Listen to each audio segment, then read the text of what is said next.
Hello everyone, this is Ankita. आप सब कैसे हैं? I hope you all are doing good. Welcome to learning session. आज इस सेशन में हम बैंक प्रमोशन कोर्स के topic safe deposit of articles and lockers के टॉपिक को कवर करने वाले हैं। एंड मैं स्क्रीन पे एक नंबर मेंशन कर रही हूँ। अगर आपको बैंक प्रमोशन कोर्स के बारे में कोई भी क्वेरी है तो आप इस नंबर पे कॉल या मैसेज करके अपनी क्वेरी को क्लियर कर सकते हैं। तो हम आज का सेशन स्टार्ट करते हैं। Safe deposit of articles and lockers, हम इसको प्रॉपरली डिस्कस करने वाले हैं। आप इस सेशन के एंड तक जुड़े रहिएगा। हम safe deposit of articles and lockers का डिफरेंस भी इसी सेशन में कवर करने वाले हैं।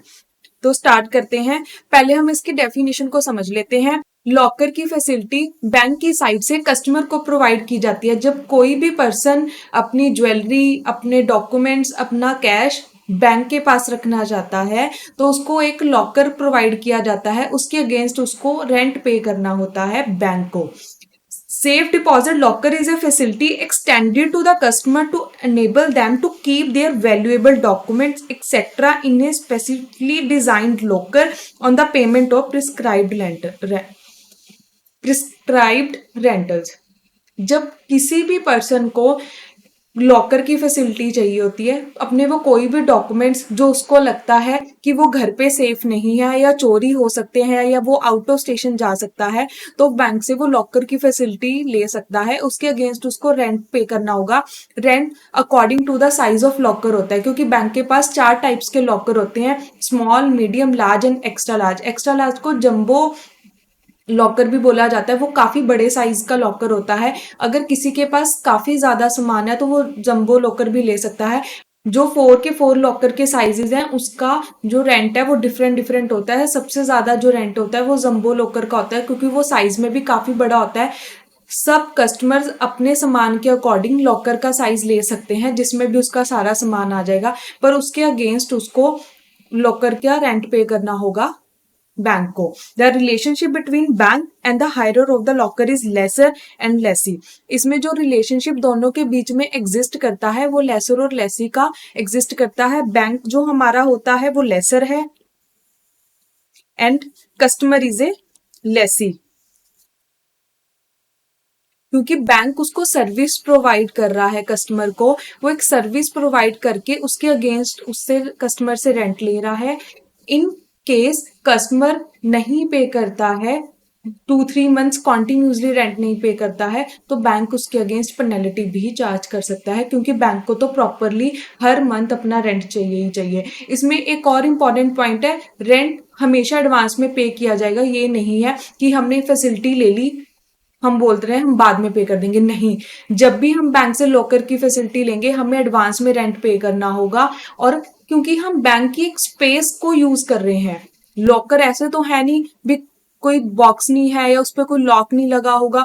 बैंक जब भी कोई लॉकर की फैसिलिटी बनाता है वो प्रॉपरली लॉक्ड सिस्टम होता है। जब भी आप ऑपरेट करने जाओगे वो आपको लॉकर के पास लेके जाएंगे, देन उसके बाद आप ऑपरेट करके प्रॉपर उसको लॉक करके आ जाएंगे। जब भी आप ऑपरेट करने जाओगे कोई भी उसके पास खड़ा नहीं होता है। आप अपनी मर्जी से जो भी अपना इंपॉर्टेंट सामान रख रहे हो अपने कन्वीनियंट के अकॉर्डिंग रख सकते हो। सिर्फ आपके साथ वो बैंक का बंदा लॉकर के गेट तक जाता है, क्योंकि वो प्रॉपरली लॉक्ड सिस्टम होता है। उसमें कभी भी कोई और पर्सन अंदर नहीं जाता, सिर्फ आपको वहां तक बैंक का बंदा लेके जाएगा। आप प्रॉपरली लॉक करके बाहर आ जाओगे। जो बाहर का लॉक होएगा वो बैंक का बंदा ही लॉक करता है। पर जो आपका खुद का लॉक का सिस्टम होएगा, मींस जो आपका खुद का लॉकर होएगा उसको आप लॉक करोगे, उसके बाद भी एक लॉकर बना होता है, मींस उसके बाद भी एक गेट बना होता है जिसके लॉक बैंक का बंदा करता है। तो लॉकर की फैसिलिटी सबसे सेफ है, उसमें चोरी होने का कोई डर नहीं होता। लॉकर प्रोवाइड इंडिविजुअल ओनली इधर singly jointly firms limited company specified. Locker की फैसिलिटीज काफी लोगों को प्रोवाइड की जा सकती है, चाहे वो सिंगल पर्सन है, जॉइंट 2 पर्सन मिलके भी लॉकर की फैसिलिटी ले सकते हैं।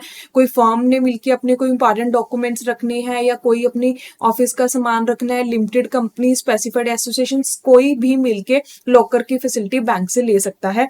पे रेंट फॉर द लॉकर, मैंने आपको भी बताया अगर हमने लॉकर की फैसिलिटी लेनी है तो उसके लिए हमें बैंक को रेंट पे करना होगा। Different sizes of locker: small, medium, extra and jumbo. ये डिफरेंट डिफरेंट लॉकर के साइजेस हैं जो हमें अपनी नीड के अकॉर्डिंग बैंक से लेने होते हैं, बट उसके चार्ज हमें पे करना होगा बैंक को एडवांस में। अगर आप नहीं पे करोगे तो उसके अगेंस्ट आपको पेनल्टी भी पे करनी पड़ सकती है, बट बैंक जो रेंट लेगा वो एडवांस में लेगा।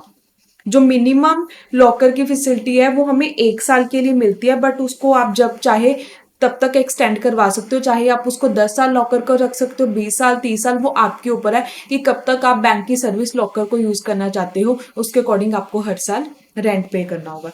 नेक्स्ट पॉइंट जो हम डिस्कस करने वाले हैं, नॉमिनेशन।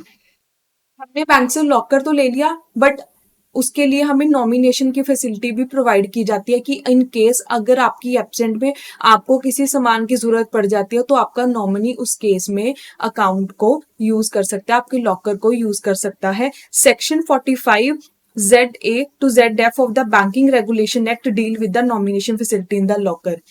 हमने बैंकिंग रेगुलेशन एक्ट में भी डिस्कस किया था। जब हमने बैंकिंग रेगुलेशन एक्ट का सेशन कवर किया था उसमें भी हमने नॉमिनेशन की फैसिलिटी को डिस्कस किया था। उसका लिंक मैं आपको डिस्क्रिप्शन में प्रोवाइड किया गया है, जिसमें हमने बैंकिंग रेगुलेशन में प्रॉपरली नॉमिनेशन की फैसिलिटी को डिस्क्राइब किया था। तो उसी की फैसिलिटी को हम अभी दोबारा ओवरव्यू लेने वाले हैं।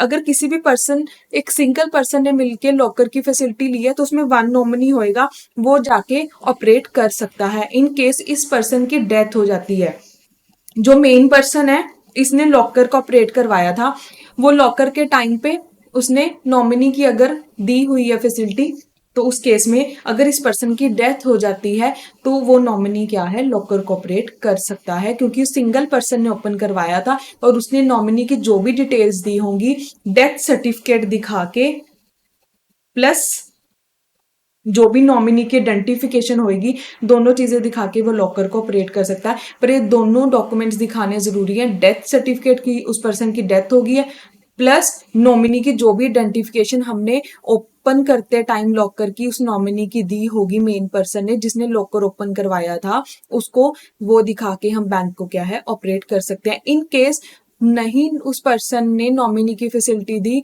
तो लीगल हायर कोई भी पर्सन, उस फैमिली का जो भी पर्सन होएगा, वो डेथ सर्टिफिकेट दिखा के लॉकर को ऑपरेट कर सकता है। अदरवाइज नॉमिनी की फैसिलिटी हर बंदा सेफ्टी पर्पस के लिए बैंक में प्रोवाइड कर देता है। इनकेस उसकी डेथ हो जाती है तो कोई और पर्सन क्या है सारे डॉक्यूमेंट्स जो भी ही सामान रखा होगा लॉकर में वो ऑपरेट कर पाए।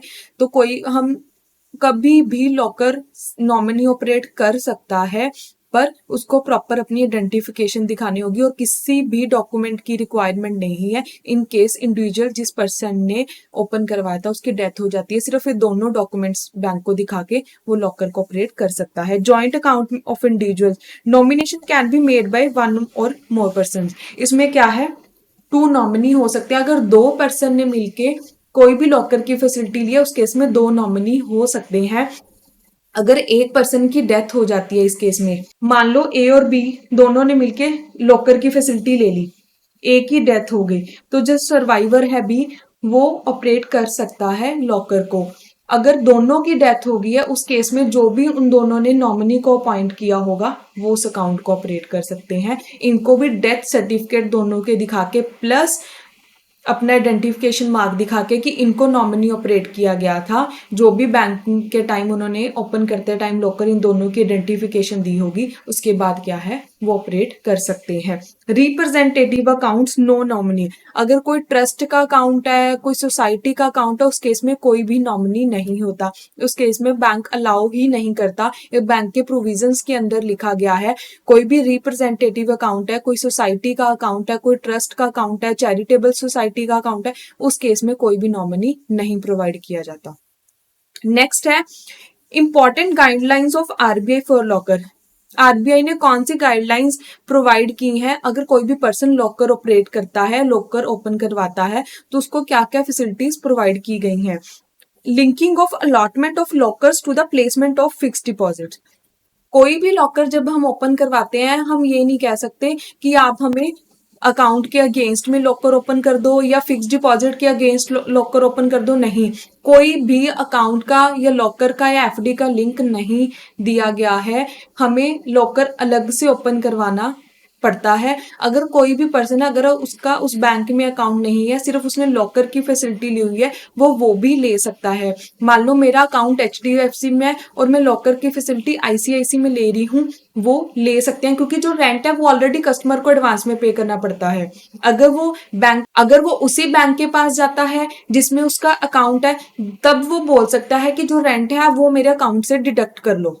बट लॉकर और जो सेविंग या करंट अकाउंट जिस भी बैंक में उसका है, उसके साथ उसका कोई लिंक नहीं है, या उसकी कोई FD चल रही है, इन तीनों का आपस में कोई लिंक नहीं है। अकाउंट, FD प्लस लॉकर, कोई लिंक नहीं। बैंक कहता कि आप रखो। लॉकर एक अलग फैसिलिटी, अलग सर्विस कस्टमर को प्रोवाइड की गई है, तो आप कुछ भी लिंक नहीं रख सकते। आप अपना लॉकर है उसका रेंट पे करो, अपना लॉकर को जैसे चलाना चाहते हो उसको चलाओ, बट आपको रेंट क्या है, एडवांस में पे करना पड़ेगा। Fix deposit as security for locker. Bank क्या कहता है कि कोई भी कस्टमर है, उसने लॉकर तो ले लिया, इन केस उसने रेंट पे नहीं किया, तो वो RBI कहता है आप 3 इयर्स की उसकी FD तक का, बैंक अपनी सिक्योरिटी के लिए क्या करता है इसमें, वो बैंक RBI कहता है कि आप कस्टमर की FD करा लो 3 इयर्स की, जितना उसका रेंट बनता है 3 इयर्स का, उसके अकॉर्डिंग उसकी FD करा लो। इन केस कोई भी पर्सन आपको रेंट नहीं पे करता है, तो आपके पास एटलीस्ट इतनी FD हो कि आप अपने चार्जेस को रिकवर कर पाओ। क्योंकि बहुत सारे लोग होते हैं, वो लॉकर तो ओपन करवा लेते कि हाँ मैं रेंट दे दूंगा, अगर वो नहीं देते हैं तो उसके पास, बैंक के पास एक FD, एक फिक्स डिपॉजिट पड़ा है, जिससे वो अपनी अमाउंट को क्या है, रिकवर कर सकता है। ये सिर्फ बैंक अपनी सिक्योरिटी के लिए उसको बोलता है। वो 3 इयर्स तक की रेंट तक की FD करवा लेता है। सपोज करो कि किसी पर्सन ने मीडियम साइज का लॉकर ले लिया, उसका रेंट 2500 है इंक्लूडिंग GST, तो बैंक क्या करता है, 7500 तक की उसको बोलता है कि तू FD करवा ले। इन केस वो नहीं इन फ्यूचर में पे करता है लॉकर के चार्जेस, तो वो क्या है, FD से उसकी रिकवर कर सकता है। Next point, wait list for lockers. बहुत सारे लोगों को लॉकर की फैसिलिटी की नीड पड़ती है। अगर जितने भी बैंक के कस्टमर्स हैं, सबको लॉकर की फैसिलिटी मिल सकती है।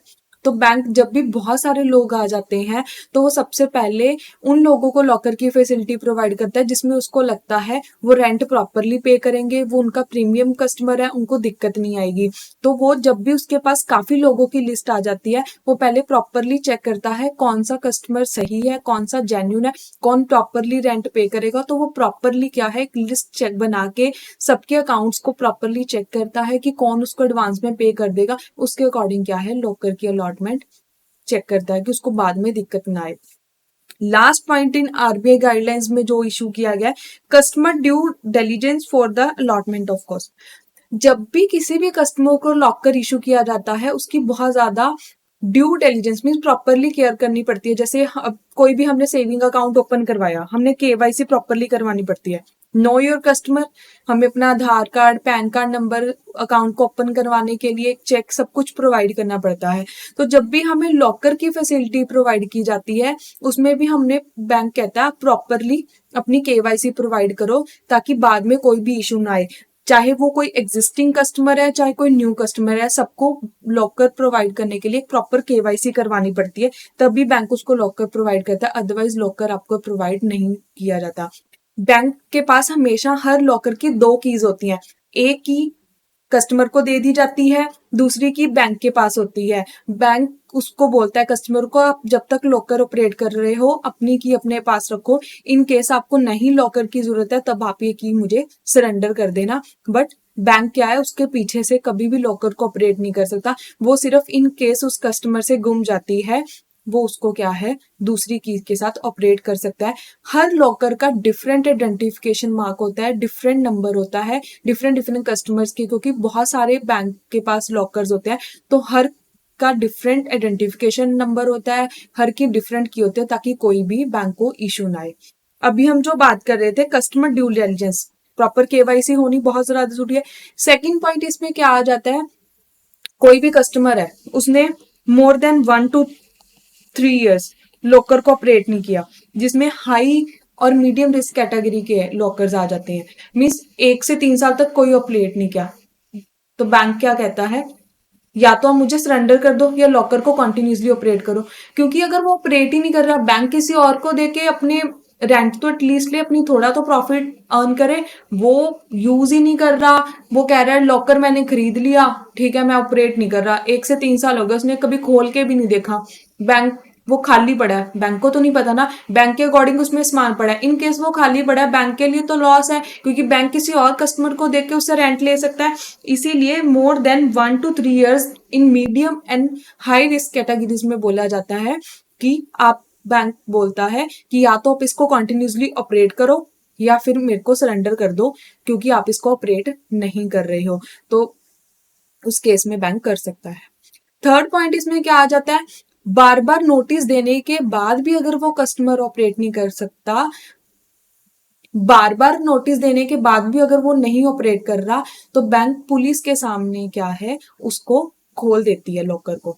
वो अकेले नहीं, वो पुलिस को बोलती है कि ये कस्टमर को मैंने बहुत सारे नोटिस दे दिए कि या तो आप इसको यूज करो या आप इसको सरेंडर करो, मेरे इतने नोटिस देने के बाद भी उसने इसको यूज नहीं किया है, इस केस में मैं इसको खोल रहा हूँ।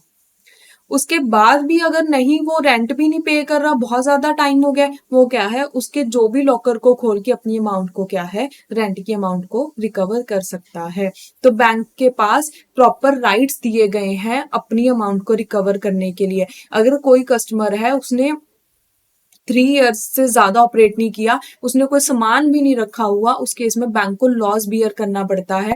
अगर वो रेंट भी नहीं पे कर रहा, प्लस जब उसने खोला उसमें कोई सामान भी नहीं है, उस केस में सारा लॉस बैंक को बियर करना पड़ता है। इसीलिए 3 years की एफडी वाला सिस्टम रखा गया है कि एटलीस्ट उतनी अमाउंट की एफडी आप अपने पास रख लो।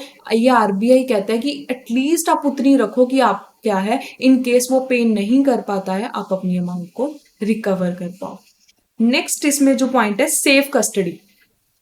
सेफ कस्टडी में क्या आ जाता है, जो भी हमारे डिपेंचर्स हमने लिए हुए हैं, certificates, government bonds, promissory notes है, या कोई भी हमारी इंश्योरेंस की पॉलिसी चल रही है, वो उसको हम प्रॉपर सील्ड करके बैंक के पास रख रहे हैं कि हमारे इंपॉर्टेंट डॉक्यूमेंट्स हैं, ये हम घर पे नहीं रख सकते, हमारी कोई प्रॉपर्टी की विल है, कोई हमने शेयर्स अच्छे खरीदे हैं, कोई डिबेंचर्स हैं, उसको हम बैंक के पास रख रहे हैं, उसको सेफ कस्टडी को बोला जाता है। इसको हम सेफ डिपॉजिट ऑफ आर्टिकल्स भी बोल सकते हैं। इसके दोनों नाम है, अगर सेफ कस्टडी आ जाता है तो भी सेम डेफिनेशन आएगी, अगर सेफ डिपॉजिट ऑफ आर्टिकल्स आ जाता है देन भी सेम डेफिनेशन आएगी, दोनों का मीनिंग एक ही है।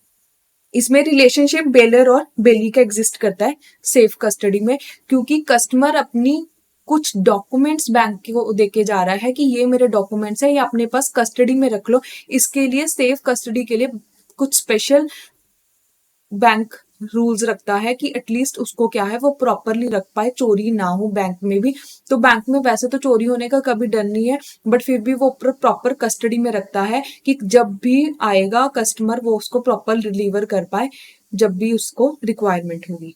अब हम डिस्कस करने वाले हैं difference between safe custody and lockers. Safe custody है, ये इशू किया गया था इंडियन कॉन्ट्रैक्ट एक्ट के अंदर, और लॉकर्स की जो फैसिलिटी है वो ट्रांसफर ऑफ प्रॉपर्टी एक्ट के अंदर। तो दोनों में सबसे पहला डिफरेंस आ जाता है, ये इंडियन कॉन्ट्रैक्ट एक्ट के अंदर इशू किया गया था सेफ कस्टडी, एंड लॉकर को जिसको इशू किया गया था ट्रांसफर ऑफ प्रॉपर्टी एक्ट के अंदर इशू किया गया था। रिलेशनशिप मैंने ऑलरेडी बताया है, बैंक का एज ए बेली वर्क करेगा सेफ कस्टडी में, और customer as a bailor work करेगा। लॉकर में bank as a lessor, customer as a lessee. Safe custody में वो अपनी कोई भी स्पेस उसको नहीं दे रहा कि हाँ ठीक है आप ये स्पेस ले लो, पर लॉकर के केस में उसने एक बॉक्स टाइप बनाया होता है जिसमें वो अपनी स्पेस यूटिलाइज करके कस्टमर को दे रहा है कि हाँ आप मेरी स्पेस यूटिलाइज कर लो। तो दोनों में पहला डिफरेंस मैंने आपको बताया वो इंडियन कॉन्ट्रैक्ट एक्ट के अंदर आएगा, locker transfer of property act के अंदर आएगा, और दोनों में सेफ कस्टडी में बेली और बेलर का एग्जिस्ट होता है, और लॉकर में लेसर और लेसी का डिस्कस होता है। अगर हम लॉकर में भी बेलर बेली का रिलेशनशिप लेके आए, इसमें बेलर बैंक रहेगा और बेली कस्टमर रहेगा। Nomination, only one nomination expect, अगर 2 से ज्यादा लोगों ने सेफ कस्टडी वाले डॉक्यूमेंट्स दिए उसमें सिर्फ एक 1 नॉमिनी होएगा, उससे ज्यादा नॉमिनी नहीं हो सकते। बट लॉकर में 1 नॉमिनी सिर्फ इंडिविजुअल अकाउंट में होएगा, अगर जॉइंट अकाउंट है उसमें 2 नॉमिनी हो सकते हैं।